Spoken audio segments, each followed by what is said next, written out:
O presidente do PTB, Roberto Jefferson, anunciou a filiação do jornalista Oswaldo Eustáquio ao partido, em um vídeo em que faz duríssimas críticas a Alexandre de Moraes, que conduz os inquéritos no Supremo Tribunal Federal contra adversários políticos.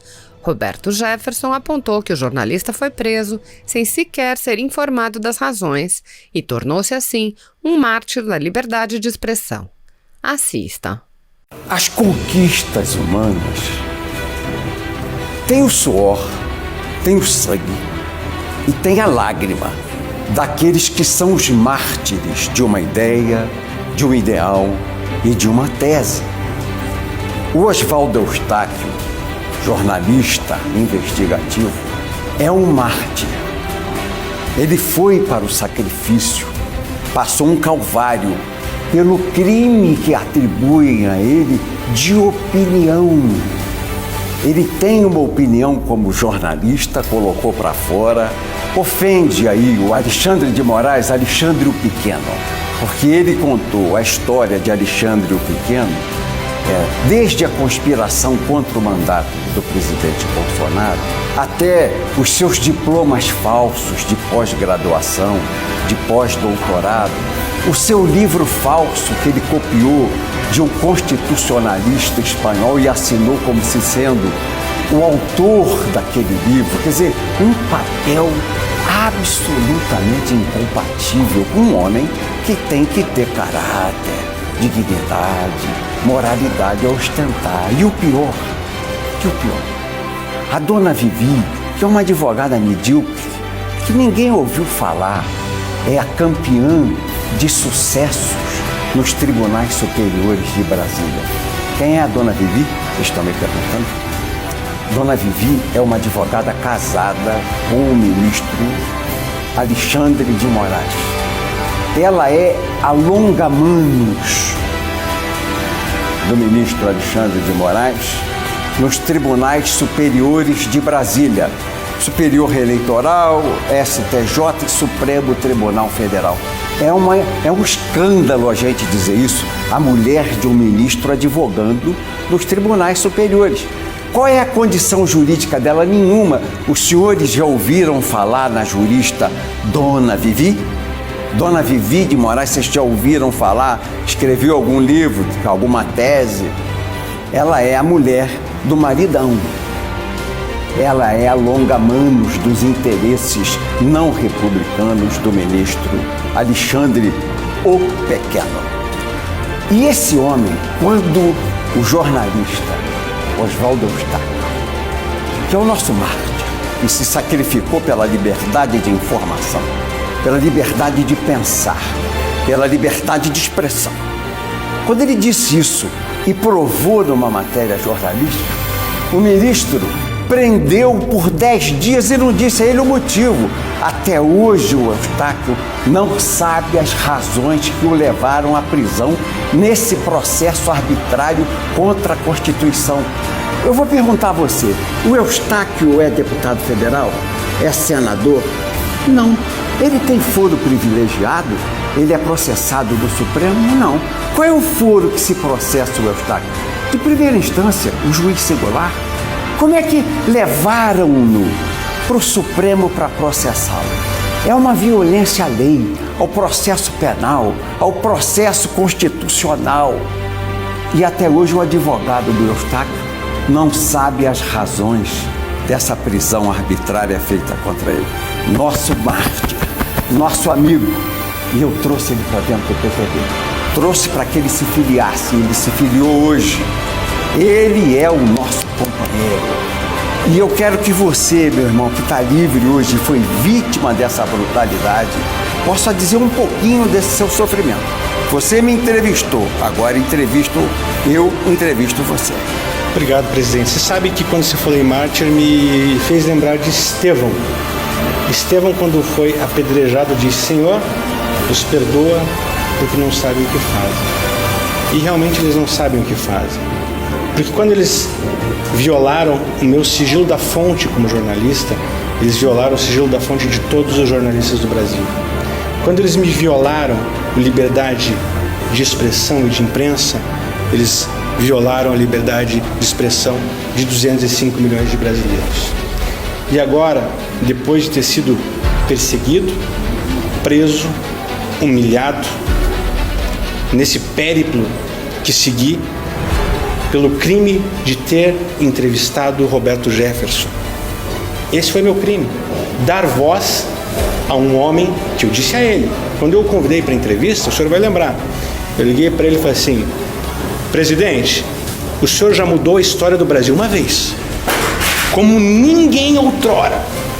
O senhor está preparado para mudar novamente, mas de uma forma maior e para que haja paz sem fim? O que o senhor me respondeu? Estou preparado. O senhor tem armas, e as nossas armas não são aquelas que lhe tomaram de guerra, porque as nossas armas não são bélicas, mas são de valores. E é por isso que eu aceitei o convite do presidente para vir ao PTB, pelos valores da família, pelos valores da sociedade. E quando eu estou ao lado de Roberto Jefferson e vejo este partido, eu me sinto como uma reunião de leões. Os leões estão se encontrando. Os leões estão começando a caminhar junto. Dos mais experientes que sabem a caça, aos mais jovens que são como potros selvagens, mas que talvez precisem da experiência. Eu estou aqui para dizer o seguinte, como cristão, como conservador, que se existe cruz de Cristo, e eu creio que existe, a redenção e a resposta no Brasil se chama Roberto Jefferson. Se existe cruz de Cristo, esta é a redenção. E a minha geração e a sua geração, ou seja, a nossa geração, vai mudar a história deste país pelos séculos dos séculos. E digo para vocês, a minha prisão, tudo que me aconteceu, é nada pelo paz sem fim que teremos. Obrigado, presidente. Somos os alferes de Deus, os seus porta-estandartes, os seus tenentes. Somos o povo que ora. Somos os leões conservadores. Somos o rugido da vida. Somos o rugido da liberdade. Força e vitória. Que não nos falte a coragem e que Deus nos inspire para que juntos possamos construir um futuro melhor para o Brasil e para as gerações que nos sucedem. Os nossos pósteros viverão dias melhores do que os dias que vivemos atualmente. Força e vitória! Força e vitória! Força e vitória com as bênçãos de Deus.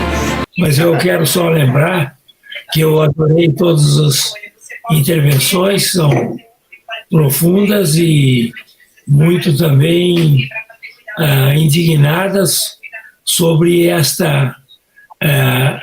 um estado de exceção que está imperando no Brasil, uma ditadura do Supremo Tribunal Federal instaurada no Brasil. É uma ditadura que está sendo instaurada no Brasil por esses ministros do Supremo Tribunal Federal.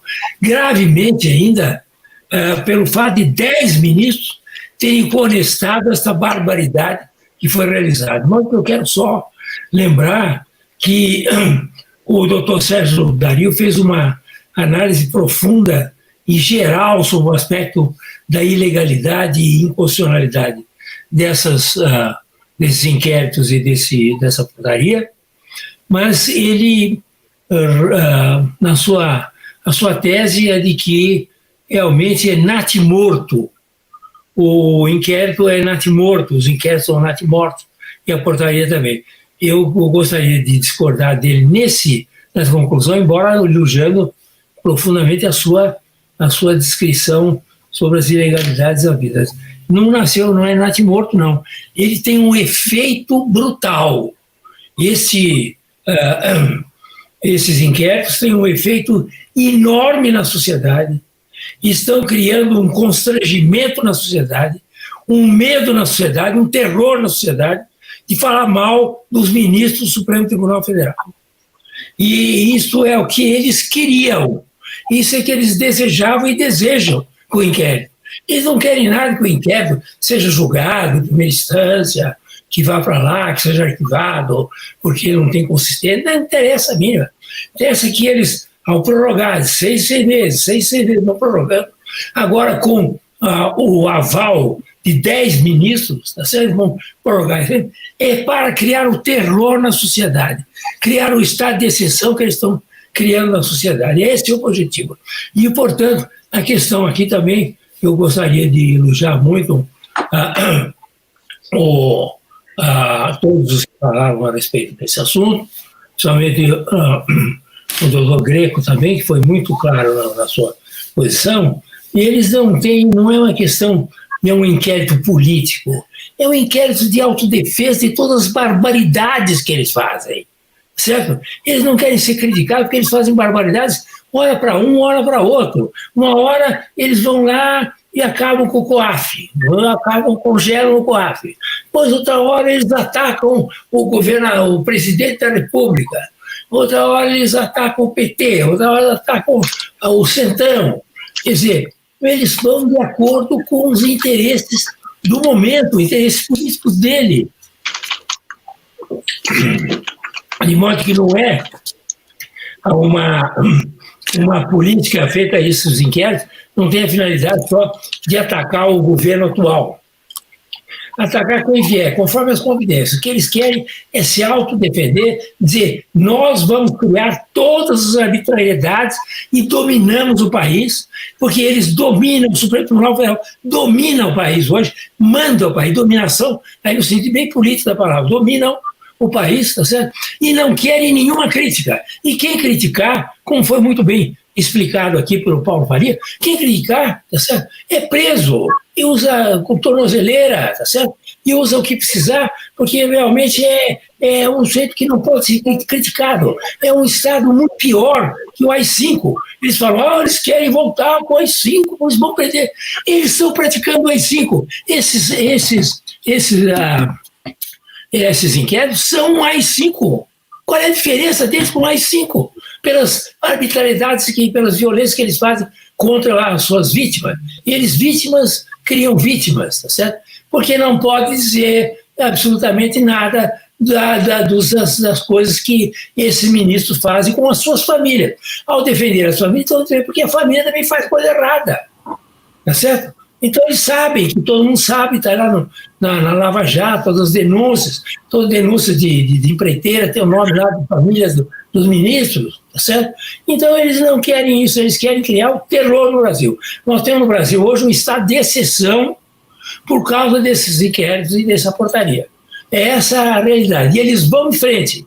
Eles vão agora prorrogar por mais 6 meses, daqui a pouco prorrogam por mais 6 meses, e assim vão até o fim do mundo, porque é um inquérito do fim do mundo mesmo. Então eles vão até o fim do mundo fazendo esse tipo de arbitrariedade contra a sociedade brasileira. Nós não temos mais um Estado democrático no Brasil. É conversa fiada. O Estado democrático brasileiro está suspenso, pelo menos.